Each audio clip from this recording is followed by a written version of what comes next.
Her husband woke her up at 6 a.m. "Don't look at your phone today, just give it to me."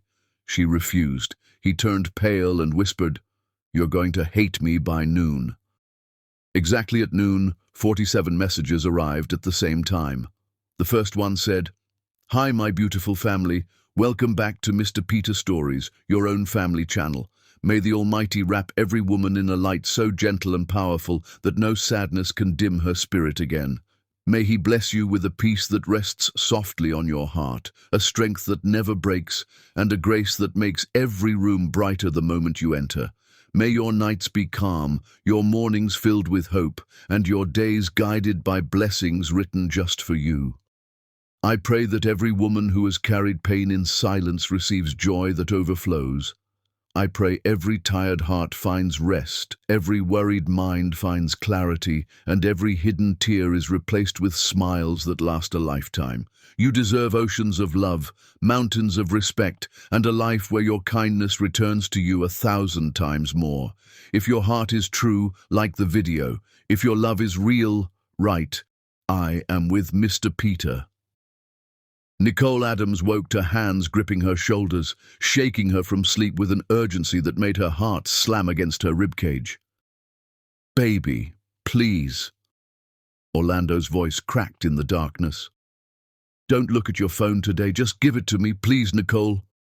She blinked against the early morning light seeping through their bedroom curtains, trying to focus on her husband's face. What she saw made her breath catch. Orlando looked like he'd aged a decade overnight. His eyes were bloodshot, his face drained of all color, and his hands were trembling so violently she could feel it through her skin. "Orlando, what's wrong?" Nicole sat up, instantly alert.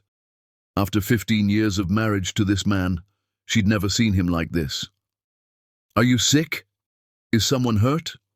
Just give me your phone." He reached for her nightstand, but Nicole's hand shot out faster, covering her phone protectively. Something in his desperation set off every alarm bell she'd developed during her career as a family therapist. She'd spent nearly 2 decades helping broken families heal, learning to read the subtle tells of deception, the micro-expressions of guilt. Right now, Orlando was radiating both. "Tell me what's happening," she said, her voice steady despite the fear creeping up her spine. Orlando's face crumpled. He actually fell to his knees beside their bed, and Nicole watched in stunned silence as this man she'd loved since she was 23 years old began to sob. "You're going to hate me by noon," he whispered, his voice barely audible. "I swear to God, Nicole, by noon you'll never forgive me. Please, if you've ever loved me, just give me your phone and don't look at it today." Nicole had counseled hundreds of couples through devastating revelations. She'd held the hands of women who discovered affairs, men who found out their children weren't biologically theirs, families torn apart by betrayals too painful to speak aloud. She'd developed an instinct for these moments, a sixth sense that told her when someone was about to shatter. That instinct was screaming now. "No," she said quietly, pulling her phone closer. "Whatever this is, hiding from it won't change it." Orlando stood abruptly, backing away from her like she'd struck him. "I tried," he said, his voice hollow. "I tried to spare you this. Remember that I tried." He walked out of their bedroom, and Nicole heard the front door slam moments later. She sat in the silence of their room, looking around at the life they'd built together. Wedding photos on the dresser, his cologne on the bathroom counter, the book he'd been reading on his nightstand. Everything looked normal, untouched, safe, but Nicole knew better. Normal was already gone. She just didn't know how far yet. She forced herself to go through her morning routine: shower, coffee, getting dressed for work. She had 3 client sessions scheduled today, families depending on her to be present and focused. Whatever Orlando's crisis was, she needed to be prepared to face it with a clear head. At 11:45, she was reviewing notes for her afternoon session when her phone buzzed once, then again. Then it started buzzing continuously, like someone was calling over and over, except it wasn't calls. It was notifications, dozens of them, flooding in so fast her phone couldn't keep up. Nicole's hands started shaking as she unlocked her screen. Text messages, Facebook notifications, Instagram tags, emails. They were all arriving at once, like someone had set off a bomb in her digital life. The first message was from Orlando's mother, Dorothy. The preview showed on her lock screen. "Sweet girl, I tried to stop him from posting it. You deserve to hear this from him, not like this. I'm so sorry." Posting what? Nicole opened Facebook with fingers that had gone numb. Orlando's profile appeared at the top of her feed. Posted at midnight, while she was sleeping. A public status update with over 200 comments already. "After 15 years of marriage, I need to be honest with everyone, but especially with myself. I've fallen in love with someone else. She's carrying my child. I've tried to fight these feelings, tried to do the right thing, but I can't anymore. Her name is Jasmine Adams. Yes, Nicole's sister. I know how this looks. I know what people will think, but the heart wants what it wants. Nicole, you deserve to hear this from me first, but I was a coward. I'm sorry. To everyone who supported our marriage, I'm sorry, but I have to follow my heart, and my heart belongs to Jasmine now." Nicole read it 3 times before the words actually penetrated. Jasmine Adams, her baby sister. The sister who'd been living in their guest room for the past 4 months because she'd lost her job and couldn't afford rent. The sister Nicole had supported, fed, encouraged and loved like a daughter. That Jasmine. Her phone was still exploding with notifications. Nicole scrolled through them with a strange detachment, like she was watching someone else's life implode. Messages from friends. "OMG Nicole, I'm so sorry, I can't believe this." Messages from colleagues. "Are you okay? Do you need anything?" Messages from distant relatives she hadn't spoken to in years. "Saw Orlando's post. Praying for you." Even messages from clients. "Mrs. Adams, I saw what happened on Facebook. I understand if you need to cancel our session today." Everyone knew. Her entire city, her entire professional network, everyone in her life had seen her husband announce his affair and his mistress's pregnancy before Nicole even woke up this morning. She scrolled to the comments on Orlando's post, unable to stop herself. Jasmine had commented, multiple times, heart emojis. "Finally we can be honest about our love. Can't wait to start our family together," Nicole's mother had commented. "This is a family matter that should have stayed private." Orlando's brother had commented, "You're a disgrace." Her best friend from college had commented, "Nicole Adams deserves so much better than this." The comments went on and on, some people supporting Orlando and Jasmine's brave honesty, others calling them both terrible names, everyone having an opinion about the implosion of Nicole's marriage. Nicole set her phone down carefully on her desk. She looked at her hands. They weren't shaking anymore. In fact, she felt eerily calm, like she'd stepped outside of her own body and was observing everything from a great distance. Her office door opened. Her assistant, Maria, stood in the doorway with tears streaming down her face. "I'm so sorry," Maria whispered. "I saw it on Facebook. Nicole, I'm so sorry." "Cancel my sessions for today," Nicole heard herself say. "And tomorrow. I'll call everyone personally to reschedule." "Of course, whatever you need." What did she need? Nicole had no idea. She'd spent her entire adult life helping other people navigate their worst moments. She knew all the right things to say, all the therapeutic approaches to processing trauma and betrayal. But knowing what to do and actually doing it when your own life was burning down were 2 completely different things. She drove home in silence. No radio, no phone calls. Just the sound of her own breathing and the hum of her car engine. When she pulled into her driveway, both of their cars were there. Orlando's truck and Jasmine's beat-up sedan that Nicole had helped her pay to fix last month.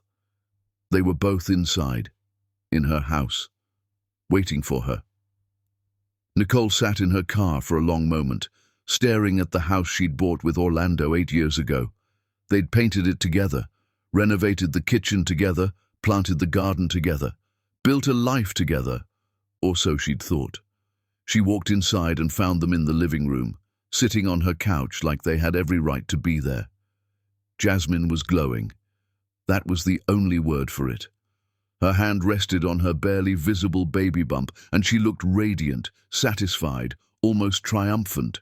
Orlando looked like death, but he was sitting next to Jasmine, close enough that their legs touched. "Nicole," he started, standing up.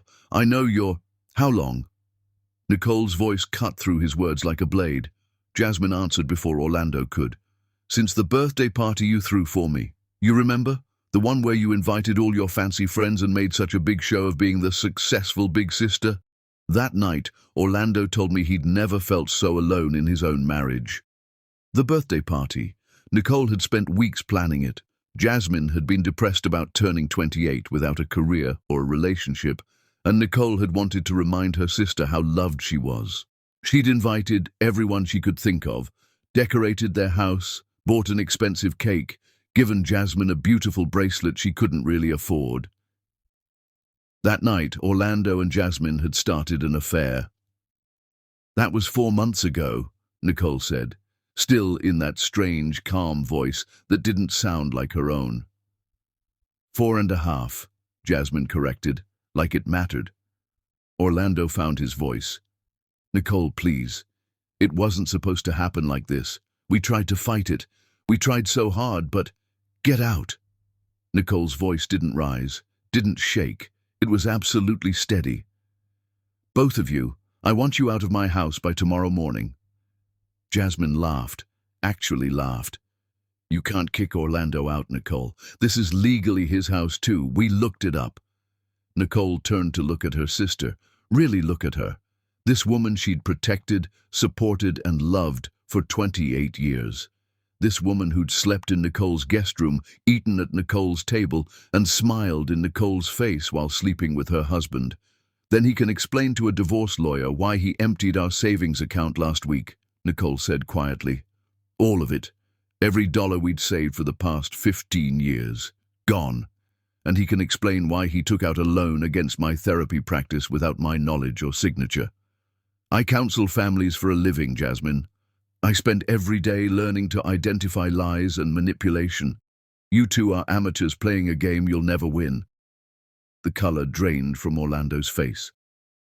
"How did you—" "I check our accounts every week," Nicole said. "I saw what you did. I was going to ask you about it tomorrow, give you a chance to explain. I thought maybe you were planning something sweet, a surprise vacation or an anniversary gift.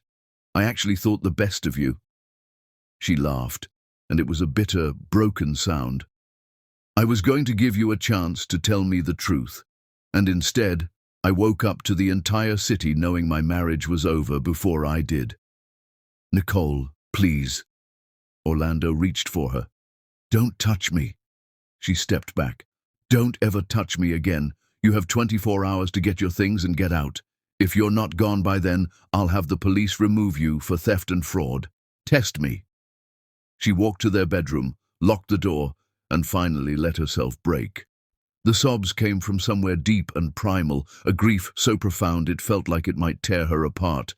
She'd loved this man since she was barely more than a girl. She'd built her entire adult life around him, and he'd destroyed it all while she slept, posted it on Facebook for the world to see, and didn't even have the courage to wake her up and tell her himself. Through the door, she could hear them arguing. Jasmine's voice rising, "She can't do this." Orlando's voice defeated, "She can, she will." Eventually, she heard the front door close, their cars starting, pulling away. Nicole sat on the floor of her bedroom until the sun set, her phone still buzzing with messages she couldn't bring herself to read. By the time darkness fell completely, something had shifted inside her. The grief was still there, raw and overwhelming. But underneath it, something else was building, not anger, not yet. Clarity. For the first time in 15 years, Nicole Adams was seeing the world exactly as it was. No rose-colored glasses, no benefit of the doubt, no trying to understand or forgive or heal. Just truth, cold and sharp, and absolutely clear. And that truth was going to set her free. Chapter 2. The Sister Who Felt No Shame. Nicole woke the next morning to an empty house and a full inbox. She'd fallen asleep on the bedroom floor sometime after midnight, still in yesterday's clothes, her phone dead beside her. Now, plugged in and powered on, it showed 147 new messages. She ignored all of them. Instead, she got up, showered, dressed in her most professional outfit, and made herself coffee. Her hands were steady, her mind was clear. The grief from last night had hardened into something sharper, something useful. She was a therapist. She knew how trauma worked, how the brain processed betrayal. Right now, she was in shock, running on autopilot and adrenaline. The real pain would come later, in waves, when her guard was down. But for now, she had work to do. Nicole opened her laptop and began documenting everything. She took screenshots of Orlando's Facebook post before he could delete it. She pulled up their bank statements and credit card records, methodically noting every suspicious transaction from the past 6 months, dinners at restaurants they'd never been to together, hotel charges on nights he'd claimed to be working late, a jewelry purchase for $1,500 that she'd never received. She found the loan documents he'd forged with her signature, took photos of everything, and saved it all to a secure cloud drive. By the time she finished, it was almost 9 in the morning. That's when she heard the key in the front door. Orlando and Jasmine walked in together, and Nicole felt a flash of something hot and violent at seeing them in her space, together, like they belonged there. "We need to talk about this like adults," Orlando said, setting his keys on the counter like he still lived there. Nicole looked at him. Really looked. His eyes were red-rimmed and exhausted. He looked like he hadn't slept. "Good. You have until noon to get your things," she said. "After that, the locks will be changed." "Nicole, please." He moved toward her. "Just listen to me for 5 minutes. That's all I'm asking." Jasmine was already walking through the house, touching things, looking around like she was evaluating real estate. "We should sell this place," she said casually. "Start fresh somewhere new, just the 3 of us." Nicole felt something snap inside her chest. "Jasmine," she said, her voice terrifyingly calm, "look at me." Her sister turned, still smiling that infuriating, satisfied smile. "You're not getting this house," Nicole said. "You're not getting Orlando's half of anything, because by the time my lawyer is done, Orlando won't have a half. You're not starting fresh. You're not building a happy family. You know what you're getting?" Jasmine's smile faltered slightly. "You're getting a man who lies to everyone he claims to love, a man who steals from his own wife and forges legal documents, a man who's so weak he couldn't even tell me to my face what he'd done, so he posted it on Facebook like a teenager announcing a breakup. That's what you won. Congratulations." "He loves me," Jasmine said, but her voice had lost its confidence. "He doesn't love you," Nicole said. "He doesn't even love himself. If he did, he wouldn't have destroyed everything decent in his life for a few months of sneaking around with my baby sister." Orlando's voice was desperate now. "Nicole, stop, please. I know I messed up, I know I hurt you, but we didn't plan this, it just happened." "Nothing just happens, Orlando." Nicole walked toward him, and he actually stepped back. "You made 1,000 small choices that led here. Every time you texted her instead of texting me, every time you lied about where you were, every time you came home from being with her and got into bed next to me, those were choices." "I still love you," he said, and he had the audacity to sound like he meant it. Nicole laughed, and it was a sound without any humor in it. "You humiliated me. You took the most intimate betrayal of our marriage and announced it to the entire world while I was sleeping. My colleagues saw it. My clients saw it. People I've counseled through their own affairs saw that my husband was cheating on me with my own sister. Do you have any idea what you've done to my professional reputation? I'm sorry. Sorry doesn't fix this." For the first time, Nicole's voice rose. "Sorry doesn't erase that post. Sorry doesn't give me back the respect I've lost. Sorry doesn't undo the fact that while I was helping other families heal, my own husband was destroying ours." Jasmine moved closer to Orlando, placing a protective hand on his arm. "You're being cruel," she said. "We're trying to be honest with you." Nicole turned to her sister with eyes that could cut glass. "You want to talk about honesty? Let's be honest. You didn't fall in love with Orlando. You don't even like him that much. I've watched you two together for months, Jasmine. You barely talk to each other. You don't laugh together. You don't have anything in common. That's not true. You wanted what I had, Nicole continued, her voice gaining strength. You've always wanted what I had. When we were kids, you wanted my toys, my clothes, my friends. When we got older, you wanted my achievements, my career, my life. And when you couldn't have any of it on your own, you decided to take the one thing you thought would hurt me the most, my husband. Jasmine's face flushed red. You always thought you were better than me. The successful big sister who had her life together while I was struggling. You loved making me feel small. I loved you. Nicole's voice broke. I gave you everything I could. When you lost your job, I let you move in here. I paid your phone bill. I bought your groceries. I spent hours helping you update your resume and practice for interviews. I threw you a birthday party because I wanted you to feel special, and you repaid me by sleeping with my husband in my own home. He came to me, Jasmine shot back. I didn't seduce him. He told me he was unhappy. He said you were cold and distant and cared more about your clients than your own marriage. Nicole's eyes moved to Orlando. Is that what you told her? That I was cold? He couldn't meet her gaze. You were always working, he mumbled. Late nights, weekends. I felt like I didn't matter anymore. I was building a career, Nicole said. I was building our future. Every late night, every weekend session was money we saved, security we built. I did it for us. You did it for you, Orlando said, and there was actual bitterness in his voice now.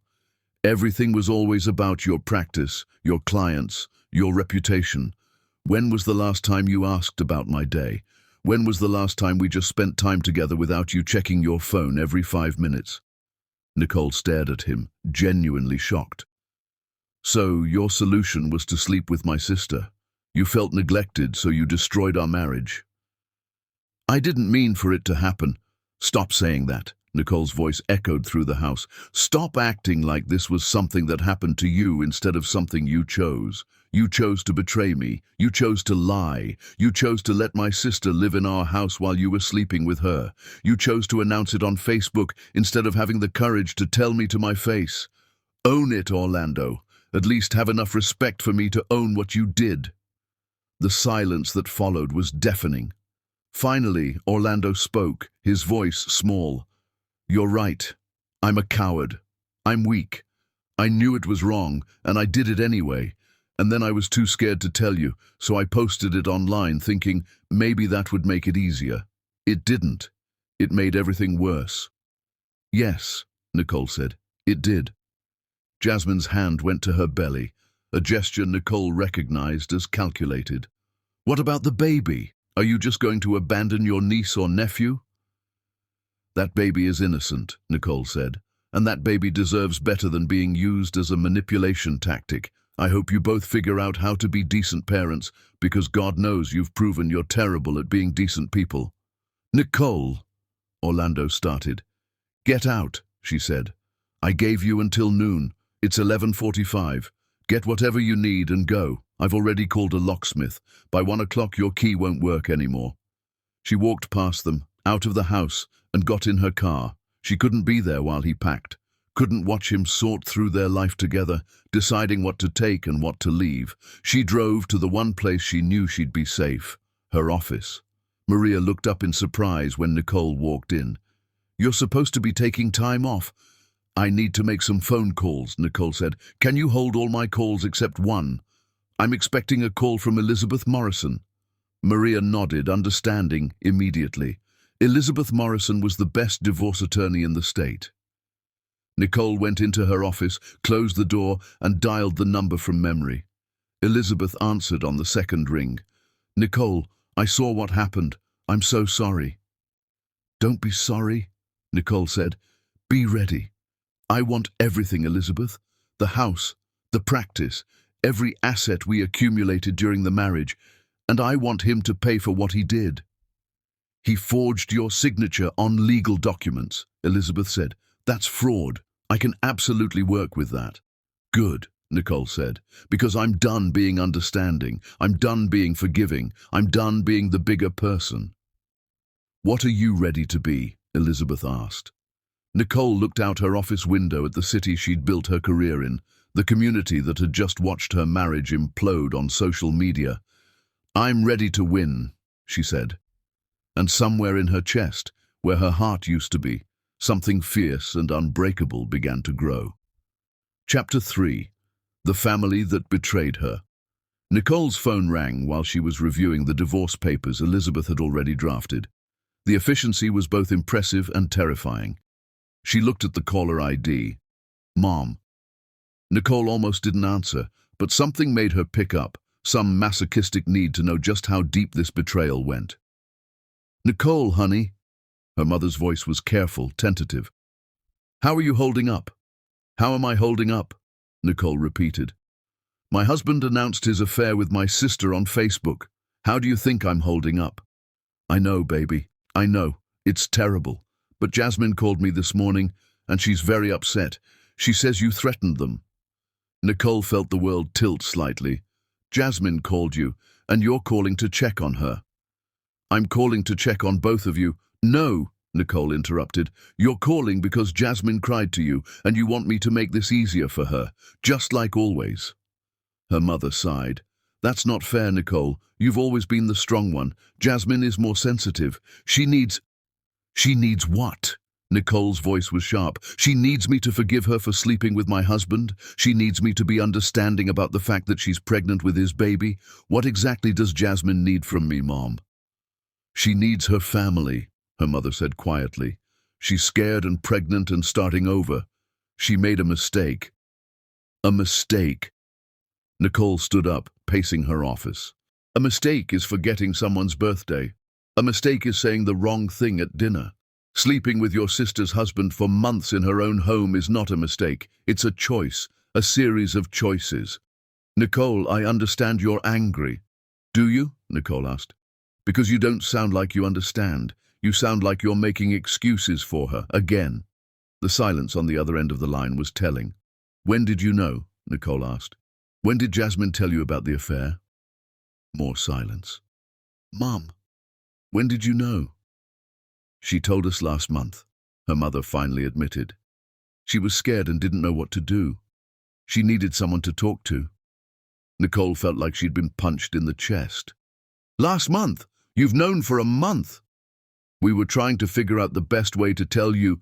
The best way to tell me? Nicole's voice rose. How about immediately? How about the second you found out that my husband was cheating on me with my sister, you call me and warn me? How about you protect your daughter who's being betrayed instead of comforting the daughter who's doing the betraying? It's not that simple. It's exactly that simple, Nicole was shouting now. Jasmine betrayed me in the worst possible way, and you knew about it, and you said nothing. You let me keep supporting her, keep treating her like family, keep loving her while she was destroying my marriage. How could you do that to me? Her mother's voice shook. Because we hoped it would end. Jasmine promised us it was just a phase, that she'd stop. We thought if we could help her end it quietly, you'd never have to know. But I do know, Nicole said.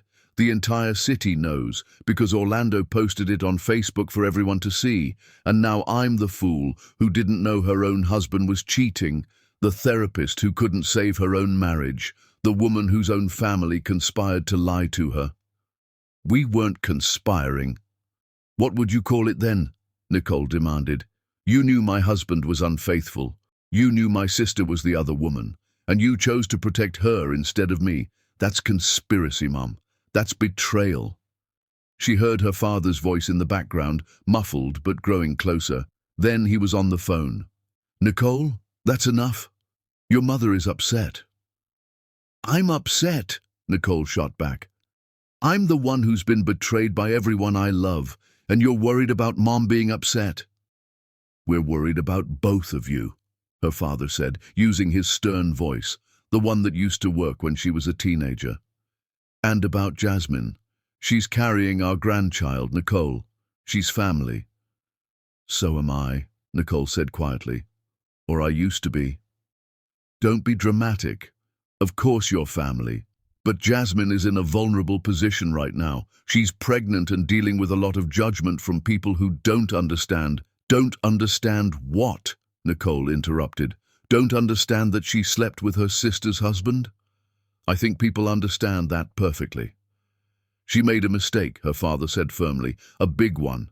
But she's your sister, and she's going to need support, especially when the baby comes. We're hoping you can find it in your heart to forgive her.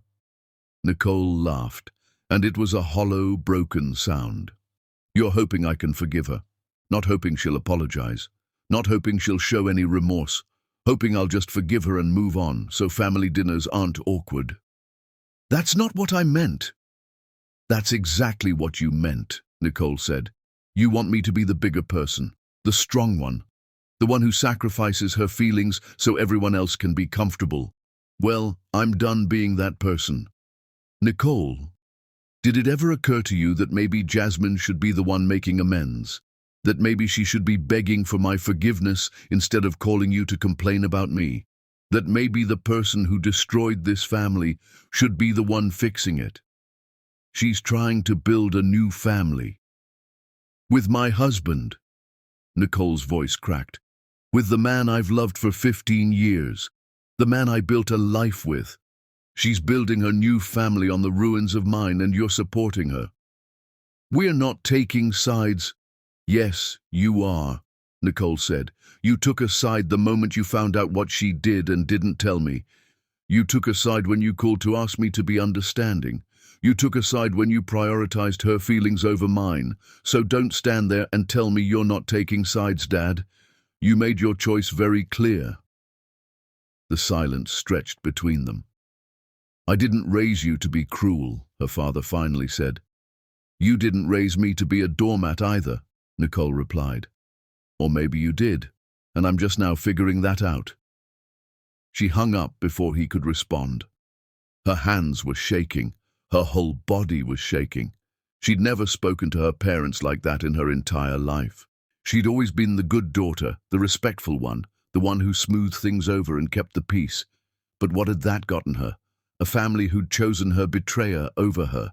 Her office phone rang. Maria's voice came through the intercom.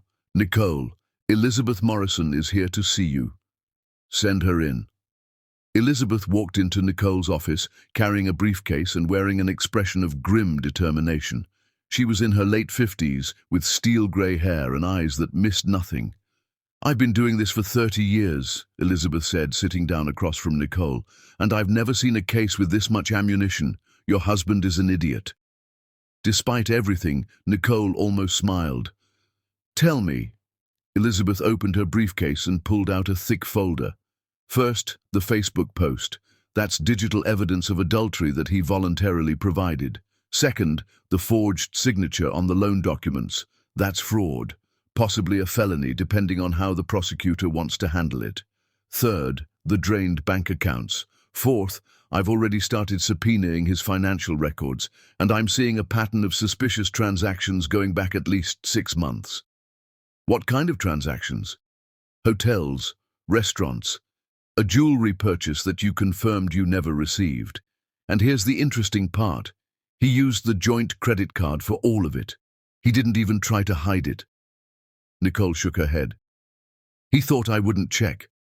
I handle all our finances, but I trusted him. I never thought I needed to audit our own credit cards. Trust is good, Elizabeth said. Documentation is better. Now, let's talk about the house. I want it, Nicole said immediately. You'll get it. The house was purchased during the marriage, but you can prove you made the down payment using funds from before the marriage. Plus, he's committed fraud and adultery. No judge is going to give him a fair split after what he's done. What about my practice? Elizabeth's smile was sharp. Your practice was established before the marriage, and you can demonstrate that it's grown through your individual efforts, not marital assets. He'll get nothing from it. In fact, given the forged loan, we're going to argue that he owes the practice money. Nicole felt something loosen in her chest. You can do that? I can do a lot of things, Elizabeth said, but I need to know how far you want to take this. Do you want a quick, quiet divorce, or do you want him to feel every consequence of what he's done? Nicole thought about Orlando's face this morning, about the way he'd tried to make himself the victim, about Jasmine's smug smile, about her parents choosing their comfort over her pain. "I want him to understand that actions have consequences," Nicole said. "I want him to know that you can't destroy someone's life and walk away unscathed." Elizabeth nodded. "Then we go to war. I'll file the divorce papers tomorrow with a full accounting of his fraud and adultery. I'll request full asset distribution in your favor, alimony if applicable, and I'll make sure every bit of this is public record." "Will that hurt my reputation?" Nicole asked. "My practice?" "It might," Elizabeth admitted. "People will talk, but they're already talking. The question is, do you want to control the narrative or let him control it?" Nicole understood. This was about more than money or property. This was about showing the world and showing herself that she wouldn't be victimized quietly. "File the papers," she said. After Elizabeth left, Nicole sat alone in her office as the sun set outside her window. Her phone had been buzzing all day with messages she hadn't read. Finally, she opened them. Most were from friends offering support. A few were from colleagues expressing shock. Several were from former clients checking on her. And then there was one from Dorothy, Orlando's mother. "Nicole, I need to see you. I have information you need to know. Please call me." Nicole stared at the message for a long moment. Then she dialed the number. Dorothy answered immediately. "Nicole, thank God. Can you meet me tomorrow morning? My house?" "What is this about?" Nicole asked.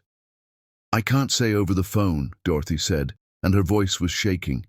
"But you need to know what Orlando has done. Not just to you, to all of us." Nicole closed her eyes. "What time?" 8 o'clock? I'll be there." She hung up and looked around her empty office. The place where she'd helped so many people put their lives back together. Now it was her turn. And Nicole Adams had never been afraid of hard work. Chapter 4. The allies she didn't know she had. Dorothy Butler lived in a modest house on the east side of town, the same house where she'd raised Orlando and his younger brother Simon. Nicole had been there countless times over the years, family dinners, holiday celebrations, casual weekend visits. It had always felt warm and welcoming. Today, walking up the familiar path, it felt different, like crossing into enemy territory. Dorothy opened the door before Nicole could knock. Orlando's mother looked like she'd aged 10 years overnight. Her eyes were red and swollen, her face pale and drawn. "Come in, sweetheart," she said, pulling Nicole into a tight hug. "I'm so sorry, I'm so sorry." Nicole stiffened in the embrace, not sure how to respond. This woman was Orlando's mother. Blood loyalty should put her firmly on his side. But Dorothy pulled back, holding Nicole's shoulders, and there were tears streaming down her face. "What my son did to you is unforgivable. I need you to know that." She led Nicole into the kitchen, where coffee was already brewing, and a folder sat on the table, a thick folder. "Sit down," Dorothy said. "Please, this is going to be hard to hear." Nicole sat, her stomach twisting with dread. "What's going on?"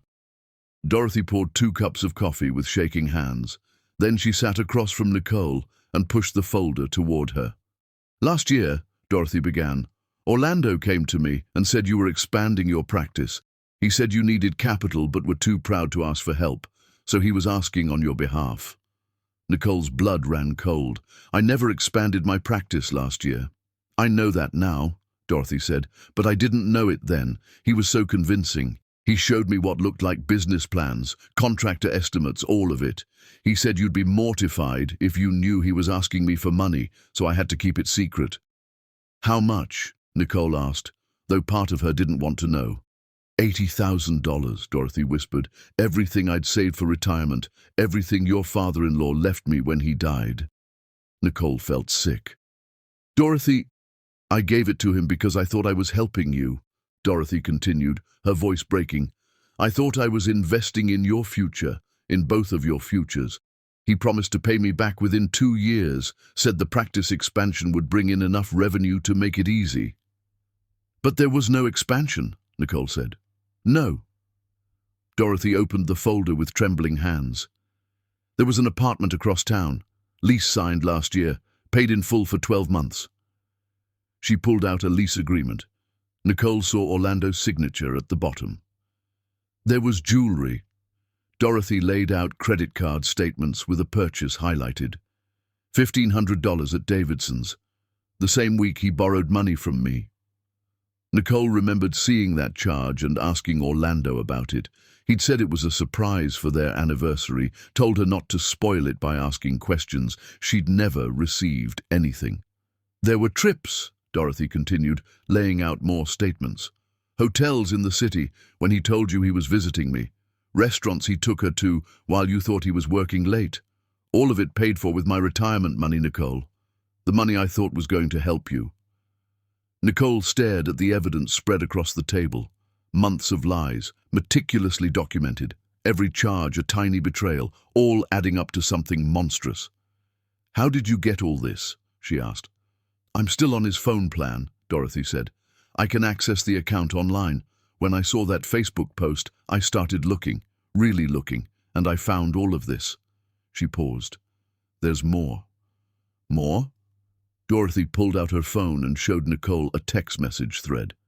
This is from his brother, Simon. He sent this to me yesterday after the post went up. Nicole read the messages, each one making her feel sicker. Simon had caught Orlando and Jasmine together over a year ago. He'd confronted Orlando, threatened to tell Nicole. Orlando had begged him not to, swore he'd end it, promised it was just a moment of weakness. Simon had believed him, had kept the secret, for over a year. Everyone knew, Nicole said numbly. Your whole family knew. Not everyone, Dorothy said quickly. I didn't know, not until that post. But Simon knew, and he should have told you, and he knows that now. He's devastated. Is he here? He's outside, Dorothy admitted. He wanted to apologize, but wasn't sure you'd want to see him. Nicole thought about it for a moment, then nodded. Dorothy went to the back door and called for Simon. Orlando's younger brother came in looking like he'd been through hell. He was 32, usually confident and outgoing, but today he couldn't even meet Nicole's eyes.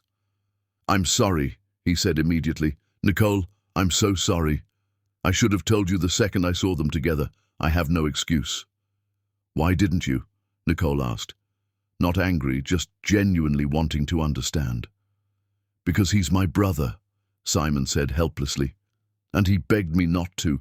He swore it was over, that it would never happen again. He said telling you would just hurt you for no reason since he was ending it anyway. I believed him because I wanted to believe him. I didn't want my brother to be the kind of man who'd do this. But he is, Nicole said quietly. Yes, Simon agreed. He is. And I enabled it by staying quiet. I betrayed you too, and I'm sorry. Nicole looked at these two people, Orlando's mother and brother, sitting across from her with tears in their eyes and shame on their faces. Why are you telling me this now? She asked. You're his family. This makes him look terrible. Because what he did is terrible, Dorothy said firmly, and because you deserve the truth, all of it. You deserve to know exactly who you married and what he's capable of. We'll testify, Simon added. In court, if it comes to that. We'll tell the judge everything, the money, the lies, all of it. He needs to face consequences. Nicole felt something crack open in her chest. These people owed her nothing. They had every reason to protect their own, to circle the wagons around Orlando. But they weren't. They were choosing her. Thank you, she whispered. Dorothy reached across the table and took Nicole's hand. Your family to me. You have been since the day Orlando brought you home. What happened doesn't change that. If anything, it makes me want to protect you more. He's my son and I love him, Dorothy continued, but I didn't raise him to be a thief and a liar. I didn't raise him to humiliate his wife on social media. I don't know where I went wrong, but I know this isn't your fault. None of this is your fault. Nicole squeezed her hand, not trusting herself to speak. Simon cleared his throat. There's something else you should know. Jasmine has done this before. Nicole's head snapped up. What? I didn't want to say anything without proof, Simon said, but after everything came out, I did some digging. Called some people who knew her before she moved here. Nicole, 3 years ago, Jasmine was involved with a married man. She got pregnant. The guy left his wife for her. And, Nicole prompted, and the marriage fell apart within 6 months. The guy lost everything in the divorce. House, savings, custody of his kids from his first marriage. Jasmine left him the second the money ran out, found someone new, someone wealthier. The pregnancy ended in a miscarriage, but by then the damage was done. Nicole felt like she was hearing about a stranger. That doesn't sound like Jasmine, doesn't it? Simon asked gently. Think about it, Nicole. When has Jasmine ever had a stable relationship? When has she ever supported herself financially? She's always latching on to someone who can take care of her, and when they can't anymore, she moves on. Nicole thought back over the years. Jasmine's string of boyfriends, each one more successful than the last. The way she'd always needed help, always had some crisis that required Nicole's money or time or connections. The way she'd moved into their house without ever mentioning plans to move out. Orlando isn't special to her, Simon said. He's just convenient. And when the money runs out or someone better comes along, she'll leave him too. That's not my problem anymore, Nicole said. No, Dorothy agreed. It's not. But it might help you to know that this wasn't about you not being enough. This was about Orlando being weak and Jasmine being predatory. You could have been perfect and this still would have happened. Nicole absorbed that. It should have made her feel better, but mostly it just made her feel tired. I need to go, she said, standing. Thank you for this, for the information and for being honest with me. Wait, Dorothy said, standing too. Take the folder. Elizabeth will need it for the divorce. Nicole took the folder, heavy with evidence of her husband's betrayal. As she reached the door, Dorothy pulled her into another hug. You're going to be okay, she whispered. Better than okay. You're going to be amazing, and we're going to be here supporting you every step of the way. Nicole drove away from Dorothy's house with tears streaming down her face. But they weren't tears of grief anymore. They were tears of gratitude. For the first time since this nightmare started, she didn't feel completely alone. She had allies, she had evidence, and she had something Orlando had tried to take from her, the truth. Her phone buzzed. A text from Elizabeth. Just filed the divorce papers. He's being served this afternoon. How are you holding up? Nicole pulled over and typed back, I'm ready for the next step. What do we do now? Elizabeth's response came immediately. Now we show him what happens when you underestimate Nicole Adams. Nicole smiled. It was a small smile, grim and determined, but it was real, and it was just the beginning.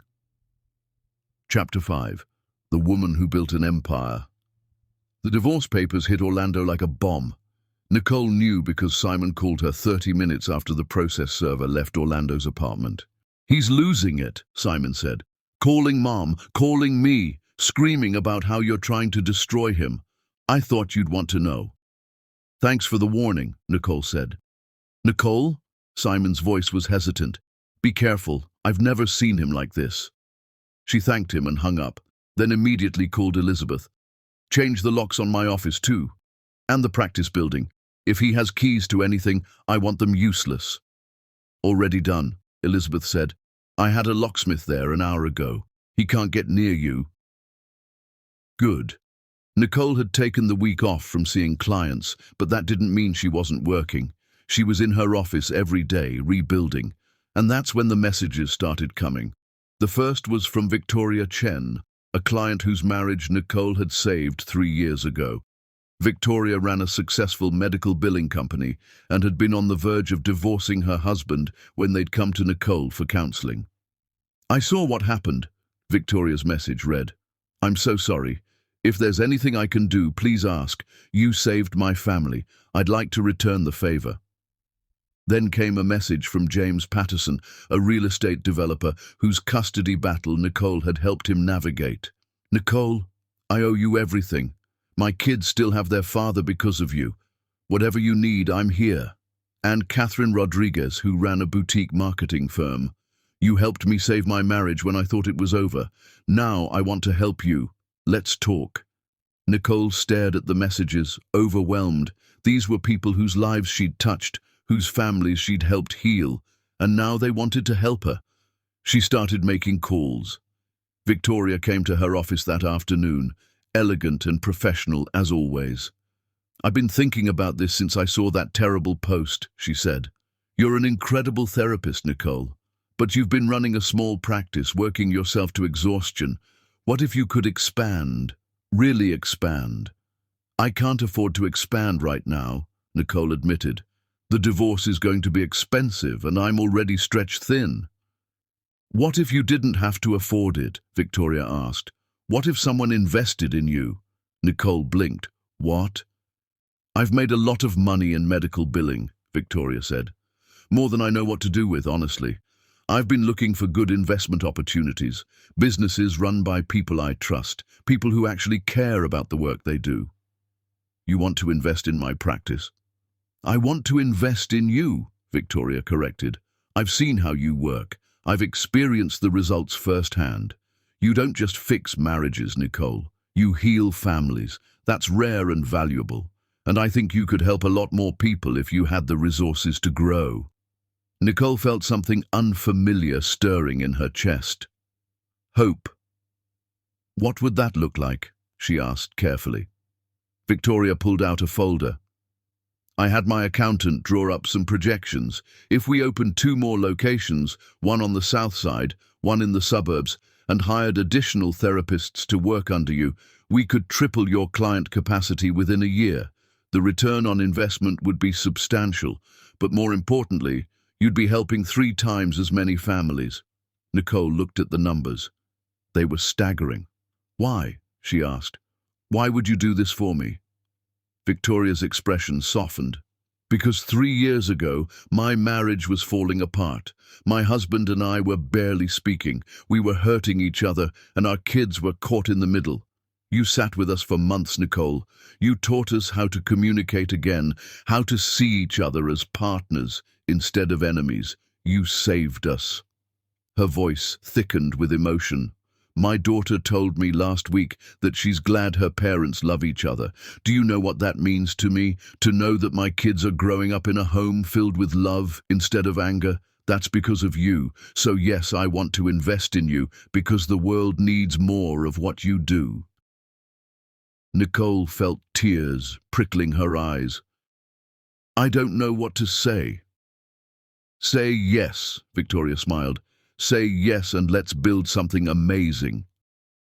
Before Nicole could respond, her phone rang. James Patterson. I hope this isn't a bad time, James said when she answered, but I wanted to run something by you. I own that building on Maple Street, the one with the vacant office space on the 2nd floor. Nicole knew the building. Prime location, right in the heart of downtown. I'd like to offer it to you, James continued, for a new therapy center, below market rate.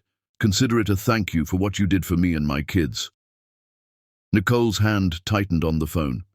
James, I can't accept that. You can, he interrupted gently. And you will. Because you gave me back my children, Nicole.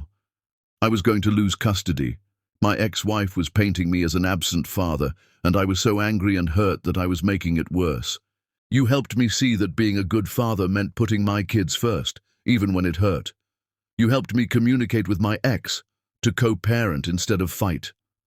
He paused. My daughter graduates high school next month. She wants both her parents there. We're all going to dinner together afterward. Me, my ex, our kids. That wouldn't be possible without you. So please take the space. Let me help you help other families the way you helped mine.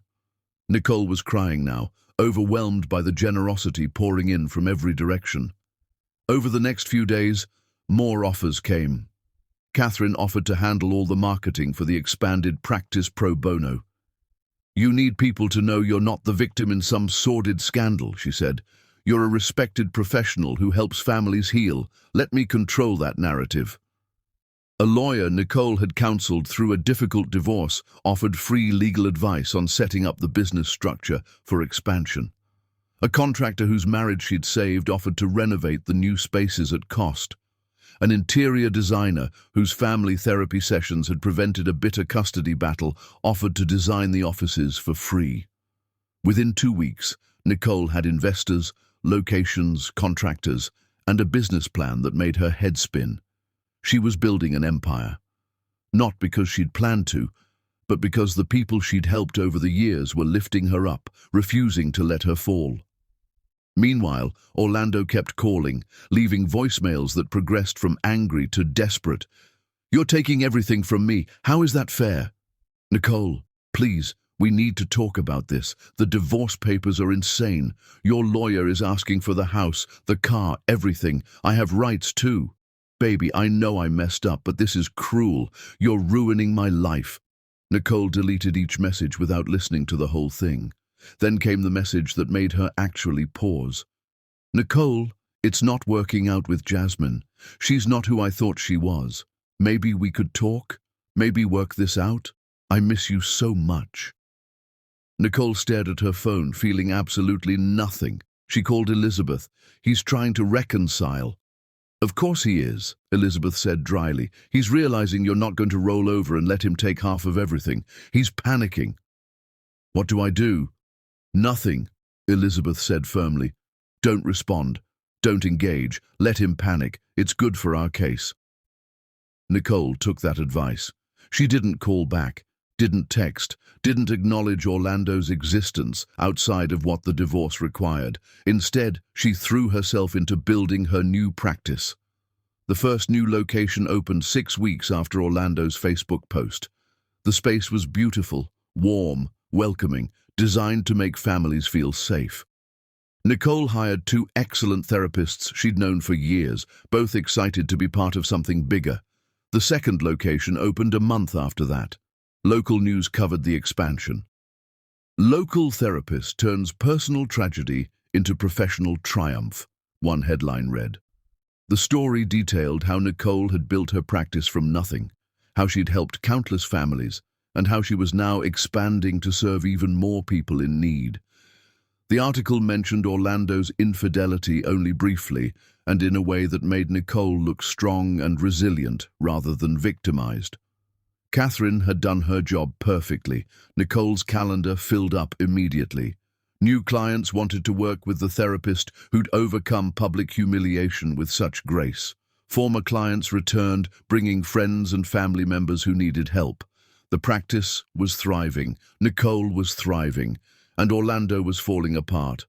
Simon told her that Orlando's construction business was losing clients. "Most of his work came through your connections," Simon said. "Colleagues who trusted him because they trusted you. Now they're cutting him off." Dorothy reported that Orlando was working longer hours for less money, that he looked exhausted and stressed. "I'm worried about him," Dorothy admitted. "But I'm also angry at him for putting himself in this position. He did this to himself." Nicole felt a twinge of something that might have been pity, but only a twinge. She was too busy building her new life to spend much time thinking about Orlando's crumbling one. One evening, as she was leaving her downtown office, her phone rang. Orlando's number. Against her better judgment, she answered. "Nicole!" His voice was rough, desperate. "Please, just talk to me for 5 minutes. That's all I'm asking." "What do you want, Orlando?" "I want to apologize. Really apologize. I know I hurt you. I know I destroyed everything we built, but I'm begging you, please. Can we find a way to work this out?" "Work what out?" Nicole asked, her voice cold. "You're with Jasmine. She's having your baby. There's nothing to work out." "It's not what I thought it would be," he said, "being with her. She's not like you, Nicole. She's demanding and critical, and nothing I do is ever good enough." "Stop," Nicole interrupted. "I don't want to hear this." "I still love you," he said desperately. "I know I don't deserve another chance, but—" "You're right," Nicole said. "You don't deserve another chance, and I'm not giving you one. Sign the divorce papers, Orlando. Move on with your life. I'm moving on with mine."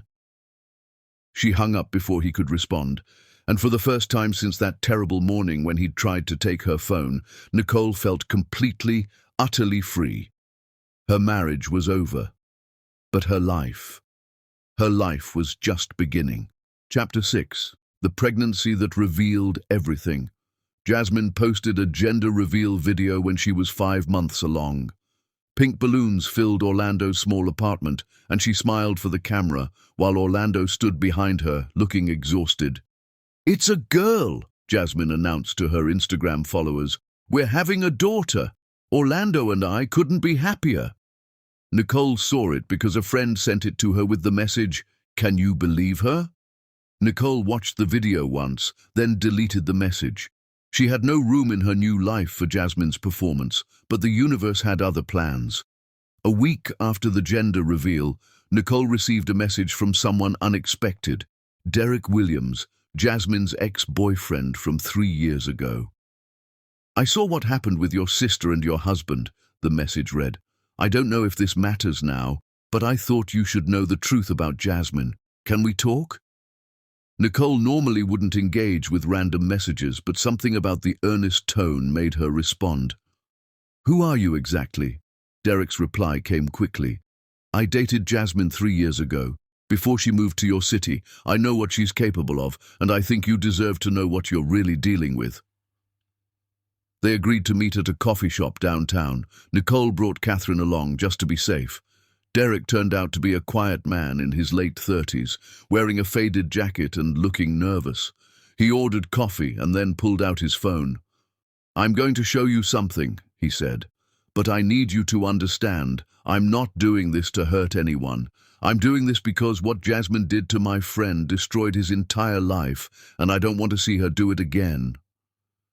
He showed Nicole a series of Facebook posts from 3 years ago. Photos of Jasmine with a married man named Robert Martinez. The progression was clear: casual photos, then couples photos, then a pregnancy announcement. "Robert was my best friend," Derek explained. "Married, 2 kids. Jasmine started working at his office as a receptionist. Within 3 months, she was pregnant with his baby." "Let me guess," Catherine said. "He left his wife." "Immediately," Derek confirmed. Jasmine told him his wife didn't appreciate him, that she'd give him the love and support he deserved. Robert lost his mind over her. Left his wife, gave Jasmine everything she asked for. "What happened?" Nicole asked, though she was starting to guess. "The divorce took 8 months. Robert's wife took him for everything: house, savings, primary custody of the kids. By the time it was final, Robert was living in a studio apartment working 2 jobs to pay alimony and child support." Derek's expression turned grim. "Jasmine stayed with him for exactly 2 months after the divorce was final. Then she told him she'd made a mistake, that the relationship was moving too fast. She broke up with him over text message." "And the baby?" Nicole asked. "Miscarriage," Derek said. "At least that's what she told Robert. But her best friend at the time, who I dated briefly, told me Jasmine had admitted the pregnancy was never real. She'd faked the whole thing." Nicole felt sick. "The friend confronted Jasmine about it," Derek continued. "Jasmine laughed it off, said she'd done what she had to do to get what she wanted, said Robert was supposed to be rich, but he turned out to be a broke loser after the divorce, so why would she stick around?" He pulled up another photo, this one of Jasmine with a different man. This was 6 months after Robert. Older guy, successful businessman. She dated him for a year, moved into his house, convinced him to put her name on his bank accounts. Then she cleaned him out and disappeared. Catherine leaned forward. "Did he press charges?" "He tried," Derek said, "but she'd been smart about it. Everything she took was technically accessible to her legally. She didn't steal. She just took everything he'd given her access to and vanished." "Why are you telling me this?" Nicole asked. "Why now?" Derek met her eyes. "Because Robert killed himself 2 years ago. The divorce, the debt, losing his kids, it destroyed him. His ex-wife found him in his apartment. The kids had to deal with that. And Jasmine moved on like he never existed." The coffee shop felt very quiet. "I don't know if she's changed," Derek continued. "Maybe she really loves Orlando. Maybe this baby is real and she's going to be a good mother. But I needed you to know what happened before. I needed you to know that this is a pattern with her." He stood to leave, then paused. She's dangerous, Nicole. Not in an obvious way, but she finds vulnerable people and exploits them. Your husband was vulnerable, feeling neglected, looking for attention. She probably sensed that and targeted him. After Derek left, Nicole and Catherine sat in silence for a long moment. "We need to tell Orlando," Catherine finally said. "No," Nicole said immediately. "That's not my problem anymore." "Nicole." "He made his choice," Nicole said firmly. "He chose her over me. Whatever happens now is between them." But the information stayed with her, haunted her. Was the baby even real? Or was Jasmine playing the same game she'd played before? Nicole pushed the thoughts away. She had her own life to build, her own future to secure. Still, she saved Derek's contact information, just in case. The answer came sooner than she expected. A month later, Jasmine gave birth. Nicole knew because Orlando sent her a photo with a message that made her stomach turn. "This is Isabella. She's perfect. I wish things were different. I wish we could be a family." The baby in the photo was beautiful, tiny and innocent, and completely unaware of the chaos she'd been born into. Nicole stared at the photo, her niece technically, and felt a complicated mix of emotions. Sadness for the child, anger at the circumstances, and something else, something she didn't want to name. She deleted the message without responding, but the updates kept coming, filtered through Dorothy and Simon. Jasmine was a nightmare as a new mother. She refused to wake up for night feedings, screamed at Orlando when the baby cried, complained constantly about how the baby had ruined her body. "She's not bonding with Isabella," Dorothy told Nicole during one of their coffee meetings. "I've been going over to help, and Jasmine barely looks at that baby. It's all Orlando all the time, and he looks like death, Nicole. Working all day, up all night with the baby, trying to keep Jasmine happy. It's destroying him." "That's not my problem," Nicole said, but even she could hear how hollow it sounded. "I know," Dorothy said gently, "but that baby is innocent in all this, and I worry about what kind of life she's going to have." Nicole worried too, though she'd never admit it. Then came the message that changed everything. It was from Jasmine's number, but the words were clearly from Orlando. "Nicole, please, I'm begging you. Jasmine is gone. She left 3 days ago, just packed a bag and disappeared. She left Isabella with me and I don't know what to do. I can't take care of a newborn alone. I don't know how. Please, I need help. Not for me, for the baby."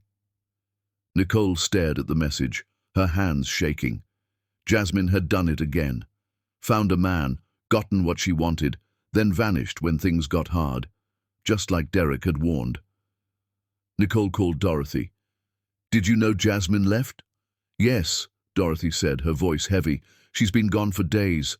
Orlando is falling apart. The baby is crying all the time. He hasn't slept. He's barely eating. I'm helping as much as I can, but he needs more than I can give." "He needs to hire a nanny," Nicole said. "He can't afford one," Dorothy said. "His business is barely surviving. He's drowning in debt." "Nicole, I know you don't owe him anything." "I don't," Nicole interrupted. "I don't owe him anything at all." "You're right," Dorothy agreed.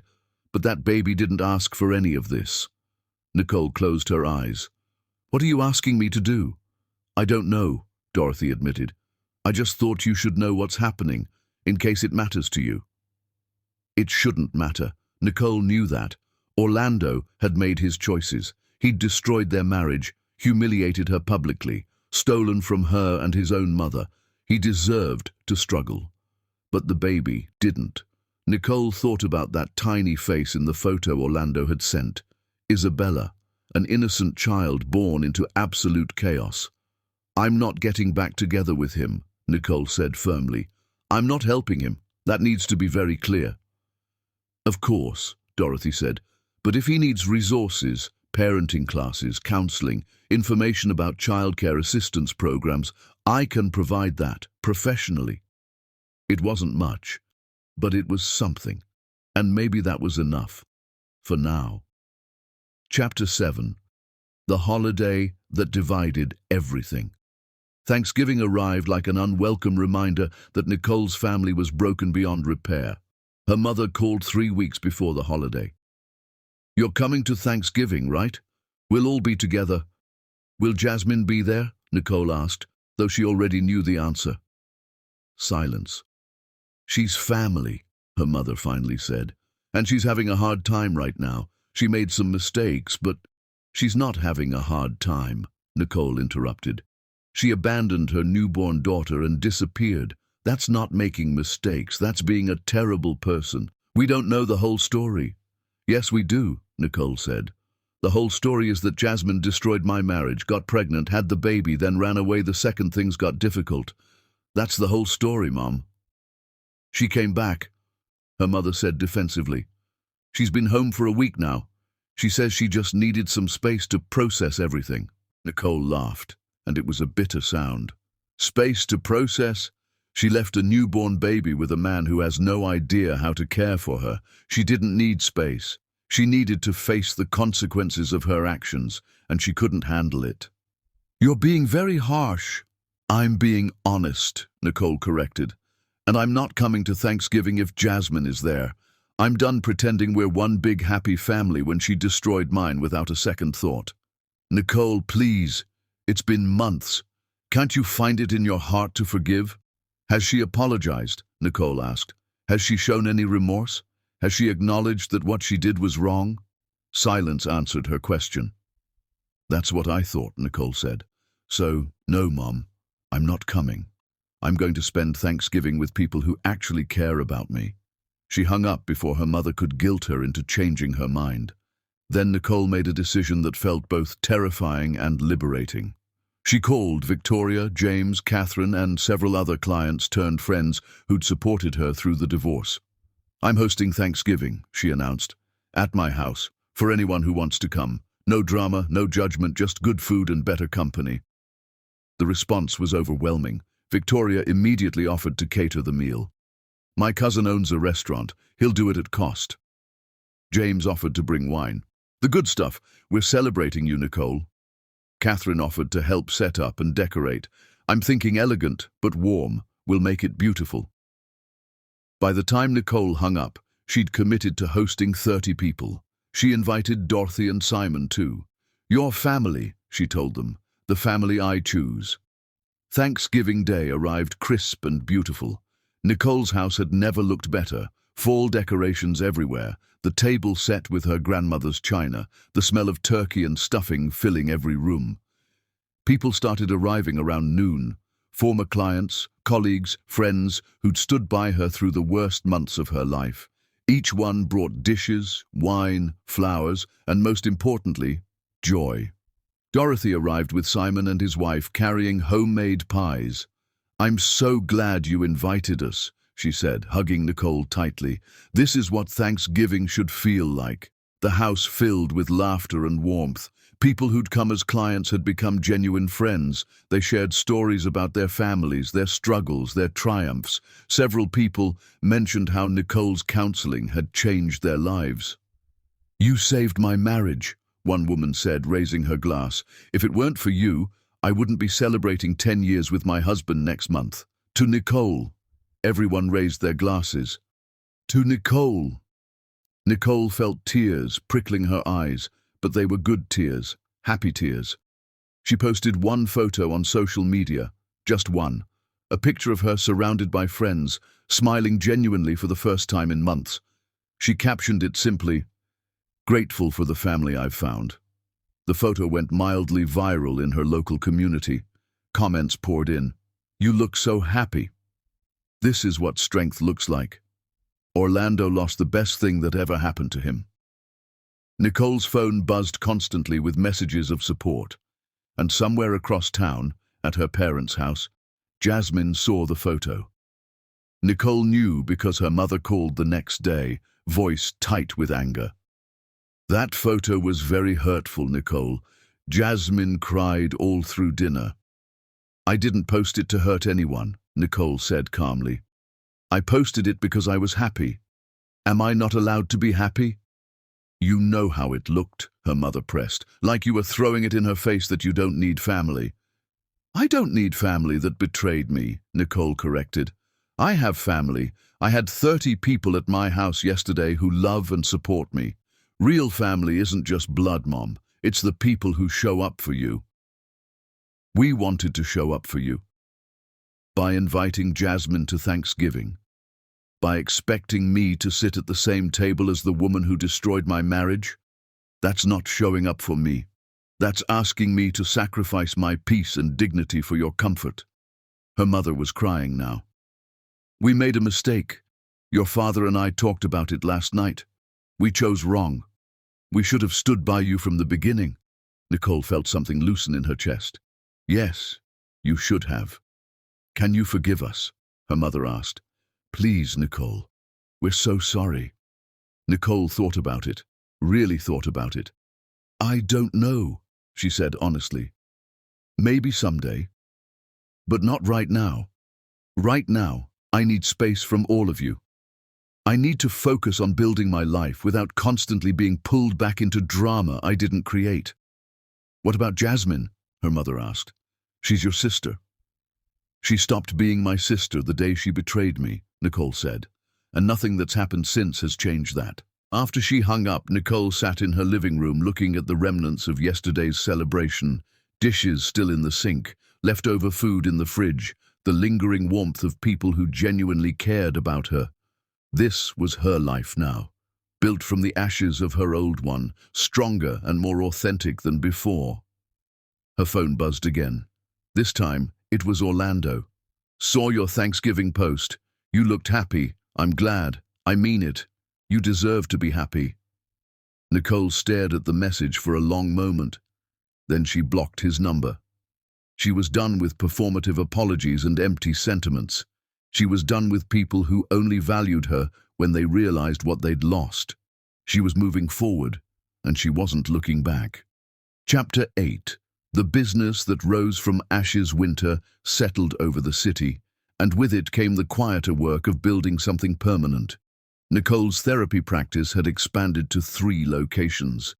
She'd hired 4 additional therapists, all of them excellent, all of them committed to the same philosophy of healing she'd built her career on.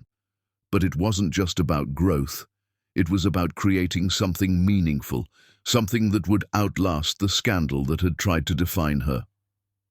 A reporter from the city's largest magazine contacted her in early December. We're doing a feature on local business owners who've overcome adversity. Your story keeps coming up. Would you be willing to be interviewed? Nicole's first instinct was to say no.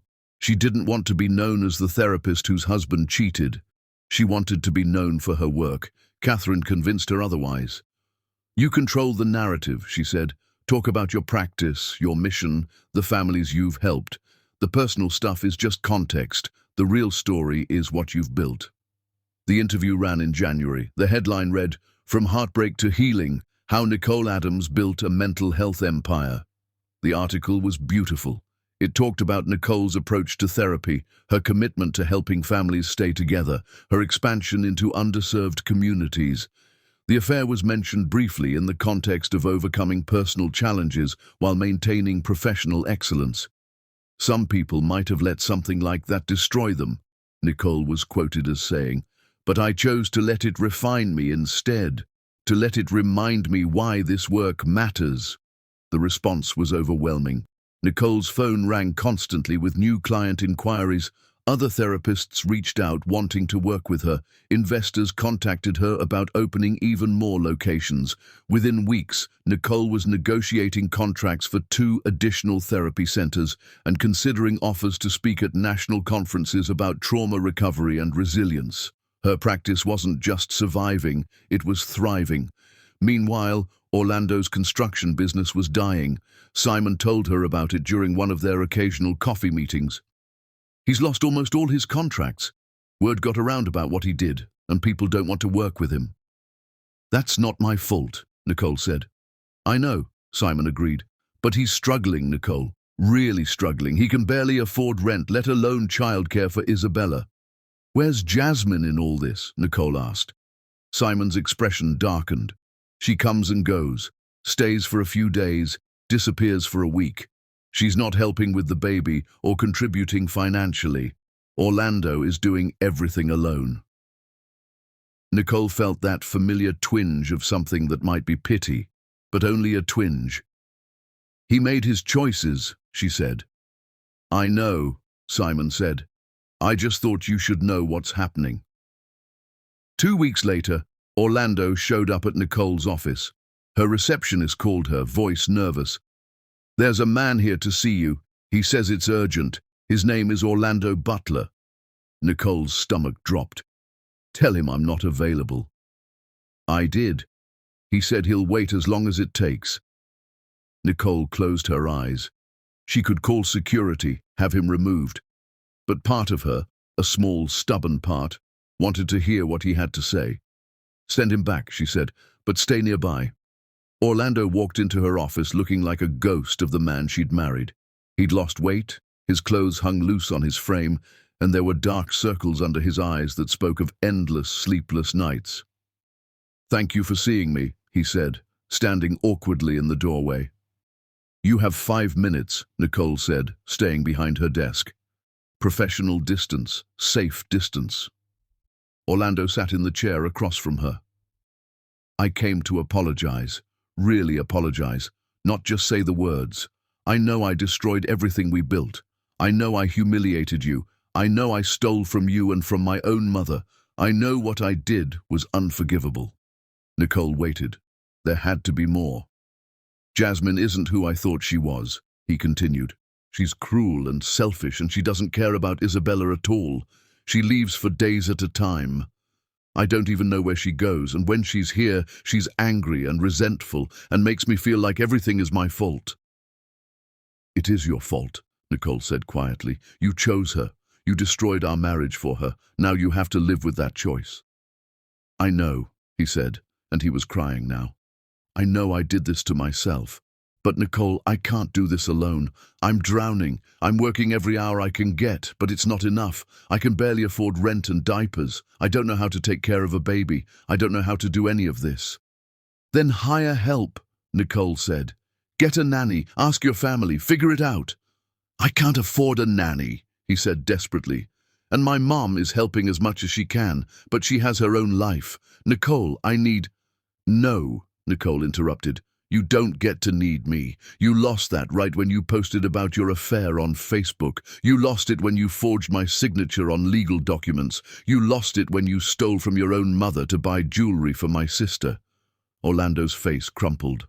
I know I don't deserve anything from you, but I'm not asking for me. I'm asking for Isabella. She's an innocent baby who didn't choose any of this. And whose fault is that? Nicole asked, her voice sharp. Whose choice was it to have a baby with a woman you barely knew?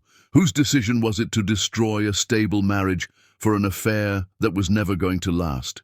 Mine, Orlando whispered, all mine. So don't come to me asking for help when you're dealing with the consequences of your own decisions, Nicole said. I spent 15 years building a life with you. I supported you, loved you, trusted you, and you threw it all away.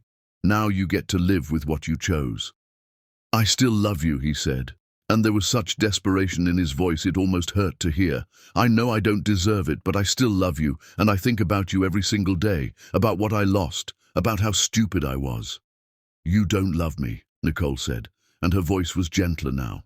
You love the life I gave you, the stability, the support, the feeling of being taken care of. But you never loved me enough to be faithful. You never loved me enough to respect me. So don't sit here and tell me you love me, Orlando. It's insulting. He stood up, defeated. What do I do, Nicole? How do I fix this? You don't, Nicole said. You can't fix this. You can only move forward. Be a good father to Isabella. Get therapy. Take parenting classes. Figure out how to build a life for yourself that doesn't depend on using other people. Will you ever forgive me? He asked. Nicole thought about it. Really thought about it. Maybe someday, she said, but not today and not for a long time. Right now, the best thing you can do for both of us is leave and not come back. Orlando nodded, tears streaming down his face. He walked to the door, then paused. You look good, he said. Happy. I'm glad. You deserve to be happy. After he left, Nicole sat at her desk for a long time, processing what had just happened. She'd meant what she said. Maybe someday she'd forgive him. Maybe someday the anger would fade and she'd be able to look back on their marriage with something other than pain. But not today. Today, she had work to do, families to help, a business to build, a life to live. And for the first time since that terrible morning when Orlando had tried to take her phone, Nicole felt completely at peace with the life she was creating. Chapter 9. The Reckoning That Came for Them All. The call came on a Tuesday afternoon in early spring. Nicole was between sessions when her phone rang. Jasmine's number. She almost didn't answer, but something, instinct, curiosity, or maybe just morbid fascination, made her pick up. "What do you want, Jasmine?" Her sister's voice was different, subdued, missing that edge of smug superiority that had defined every interaction since the affair came to light. "I need to talk to you," Jasmine said. "Please, can we meet?" "Why would I want to meet with you?" "Because I need help," Jasmine said, and there was genuine desperation in her voice. "And you're the only person who might understand." Nicole should have said no, should have hung up, should have maintained the boundaries she'd worked so hard to establish. But she was curious. What could possibly have brought Jasmine to this point? They met at a coffee shop on neutral territory. Jasmine arrived looking haggard, her hair unwashed, her clothes wrinkled, dark circles under her eyes that rivaled Orlando's. She sat down across from Nicole without ordering anything. "Thank you for coming," she said. Nicole didn't respond, just waited. "I know you hate me," Jasmine began. "I know what I did was unforgivable. I know I destroyed your life and showed no remorse. I know all of that." "Then why am I here?" Nicole asked. Jasmine's hands were shaking. "Because I'm drowning, and I don't know what to do." "What's wrong?" Despite everything, Nicole felt her therapist instincts kicking in. This was a person in crisis, and helping people in crisis was what she did. "Orlando is suffocating me," Jasmine said. "The baby never stops crying. I can't sleep, I can't think. Every day is exactly the same, diapers and bottles and laundry and crying. I feel like I'm disappearing." "That's called being a mother," Nicole said, her voice hard. "That's what you signed up for when you got pregnant." "I didn't sign up for this," Jasmine shot back, some of her old fire returning. "I didn't sign up to be poor and exhausted and trapped in a tiny apartment with a man who resents me and a baby I never wanted." The confession hung in the air between them. "You never wanted Isabella?" Nicole asked quietly. Jasmine's eyes filled with tears. "I wanted Orlando. I wanted what you had, the successful husband, the nice house, the respect. I thought if I got pregnant, he'd leave you and I'd have everything you had." "So you used an innocent baby as a weapon," Nicole said. "Yes," Jasmine admitted. "And now I'm stuck. Orlando barely makes enough to cover rent. We fight constantly. The baby cries all the time. This isn't the life I wanted, Nicole. This isn't what it was supposed to be." Nicole felt something cold settle in her chest. "What exactly did you think was going to happen, Jasmine? You destroyed my marriage. You got pregnant with my husband's baby. Did you think it would be a fairy tale?" "I thought he had money," Jasmine said. And there it was. The ugly truth. "I thought you guys were rich. The nice house, your practice, the way you always had money to help me.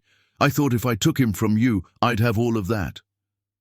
"The house had a mortgage," Nicole said. "My practice was built from nothing through years of hard work. We weren't rich, Jasmine. We were comfortable because we both worked hard and didn't waste money on stupid things." "I know that now," Jasmine said miserably. "But it's too late. I'm stuck with a man who can barely support us, and a baby I don't know how to love." Nicole stared at her sister, seeing her clearly for perhaps the first time. Not as a villain, not as a sister, but as a deeply damaged person who'd made terrible choices and was now facing the consequences. "Why are you telling me this?" Nicole asked. "Because I need you to take her," Jasmine said, and Nicole's blood ran cold. "Take who?" "Isabella, the baby. I can't do this anymore. I'm a terrible mother. She deserves better than me. You're good with people. You help families. You could give her a good life." Nicole stood up so fast her chair scraped loudly against the floor. "Are you insane?"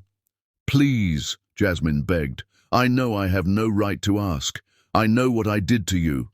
But that baby is innocent, and she deserves a mother who actually wants her." "Then be that mother," Nicole said, her voice shaking with rage. "Step up, learn, grow, be better, but don't you dare ask me to clean up your mess." "Nicole, that baby is your daughter," Nicole interrupted. "Yours and Orlando's, not mine. I didn't choose to bring her into this world. You did. So you figure out how to take care of her." "I can't," Jasmine sobbed. "I don't know how." "Then learn," Nicole's voice rose.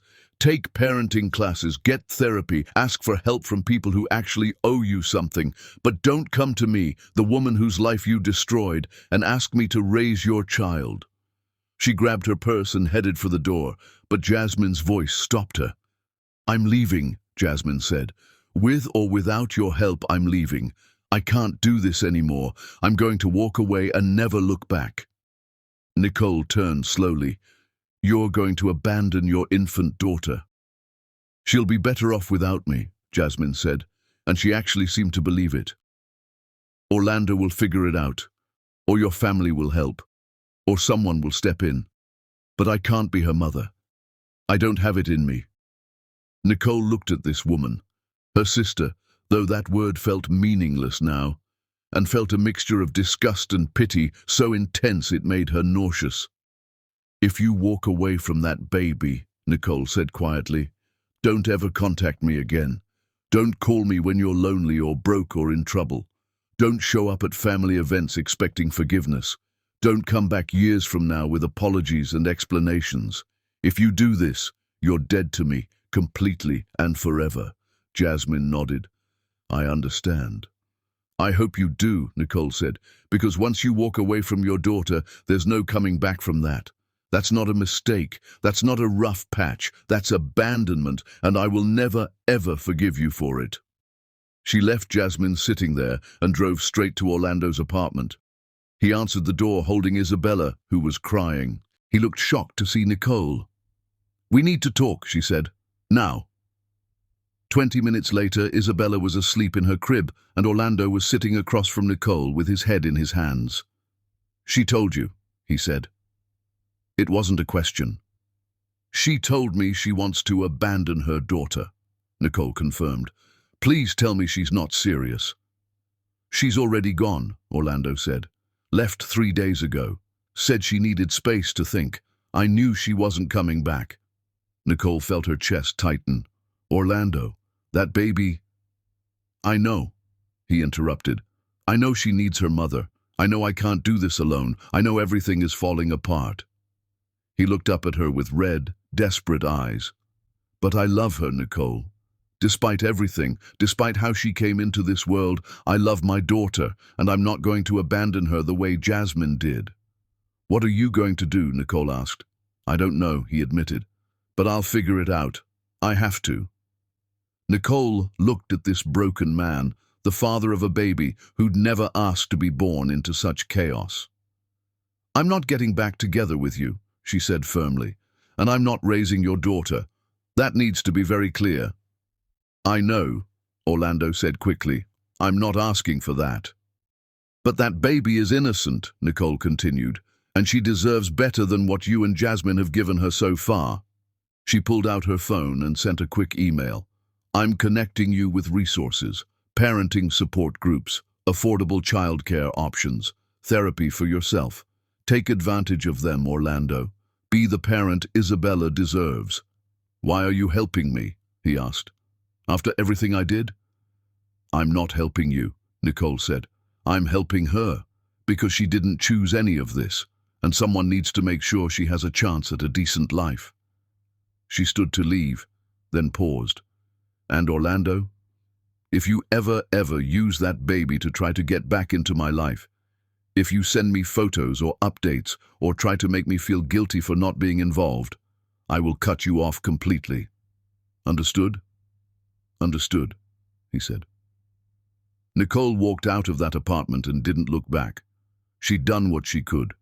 The rest was up to Orlando. And as for Jasmine, her sister was dead to her now, completely and forever, just like she'd promised. Chapter 10. The reunion that healed everything. 6 months passed like water flowing around stones. Inevitable, persistent, reshaping everything it touched.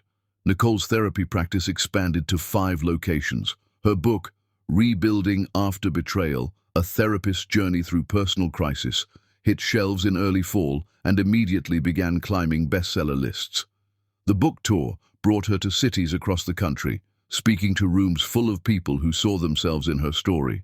Not just betrayed spouses, but anyone who'd had to rebuild their life from ruins.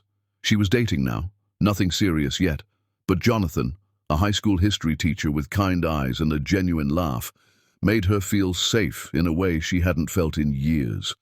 He knew about Orlando and Jasmine, but never made her feel defined by their betrayal.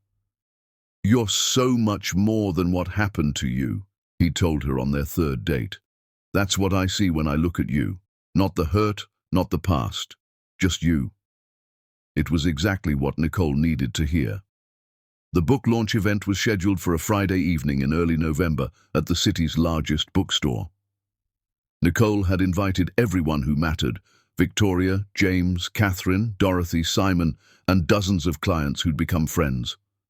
What she hadn't expected was to see her parents walk through the door. They looked older. Her mother's hair had gone completely grey, and her father moved with a slight stoop she didn't remember. They stood awkwardly near the entrance, clearly unsure if they were welcome. Nicole's first instinct was to ignore them, but Catherine noticed her staring and touched her arm gently. "That's your call," Catherine said. "Whatever you need, we support you." Nicole took a breath and walked over to them. "Mom, Dad." Her mother's eyes filled with tears immediately. "Nicole, thank you for letting us come." "I didn't know you were coming," Nicole said honestly. "We saw the announcement online," her father said. "We wanted to support you, if that's okay." They looked genuinely humble, genuinely sorry. It was strange seeing her parents, who'd always been so sure of themselves, looking uncertain. "You can stay," Nicole said, "but we're not okay. Not yet. Maybe not ever." "We know," her mother said quickly. "We're not asking for forgiveness. We just wanted you to know we're proud of you. We were wrong about everything, Nicole. We chose Jasmine when we should have chosen you, and we'll regret that for the rest of our lives." Her father cleared his throat. "Your mother and I talked about this a lot. We enabled Jasmine her whole life, made excuses for her, protected her from consequences. We created the person who hurt you, and we're sorry." Nicole felt something shift in her chest. Not forgiveness, not yet. But maybe the beginning of understanding. "There are seats near the back," she said, "if you want to stay for the reading." "We'd like that," her mother said. "Very much." Nicole returned to the front of the room as people continued to arrive. The bookstore was packed, standing room only. She'd never expected this kind of turnout. Then she saw Orlando walk in. He was alone, looking nervous and out of place. He'd gained back some weight, looked healthier than the last time she'd seen him. In his hands, he carried a copy of her book. Nicole's heart started racing. This was her night. She didn't want him here ruining it. But before she could decide what to do, Dorothy intercepted him near the door. Nicole watched as mother and son had a brief, intense conversation. Dorothy gestured toward the door several times. Orlando shook his head, looking desperate. Finally, Dorothy walked over to Nicole. "He wants to stay," Dorothy said quietly. "He says he needs to hear what you have to say. I can make him leave if you want." Nicole looked at Orlando standing there, holding her book like it was something precious. "He can stay," she said, "but only if he stays quiet and leaves immediately after." Dorothy nodded and went back to tell him. The reading began. Nicole spoke about betrayal, about the process of rebuilding, about learning to trust yourself again after someone you love destroys that trust. She talked about the importance of boundaries, about choosing who gets access to your life, about the difference between forgiveness and reconciliation. Forgiving someone, she read from a chapter, doesn't mean giving them another chance to hurt you. It means releasing the hold that their betrayal has on your happiness. It means choosing peace over punishment, even when they deserve the punishment. She could see people crying, former clients nodding, her mother wiping her eyes, and Orlando sitting in the back with tears streaming down his face. When the reading ended, the applause was thunderous. People lined up to get their books signed, to share their own stories, to thank Nicole for putting words to their pain. Her parents approached her during the reception that followed.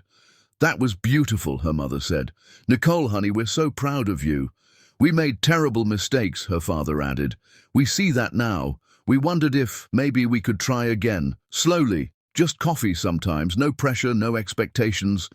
Nicole looked at these people who'd raised her, who'd failed her at the worst possible moment, who were now standing before her asking for a second chance. "I need time," she said.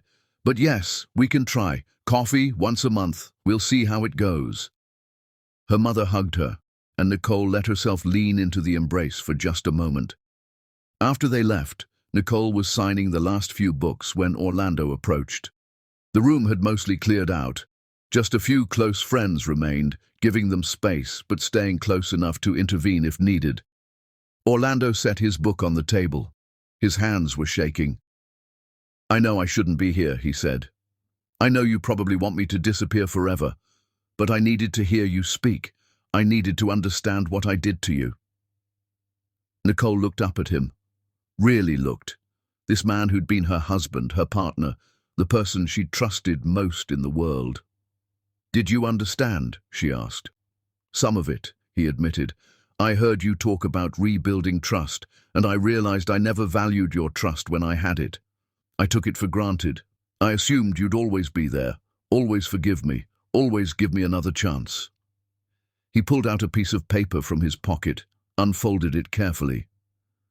"I've been in therapy," he said, "real therapy, and I wrote down everything I need to say to you. Not to get you back, not to make excuses, just to say it." Nicole gestured for him to continue.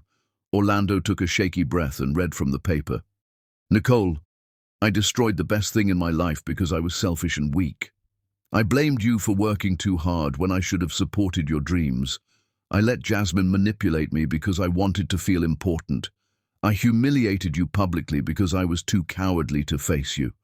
I stole from you and my mother because I thought money could buy me happiness." His voice broke.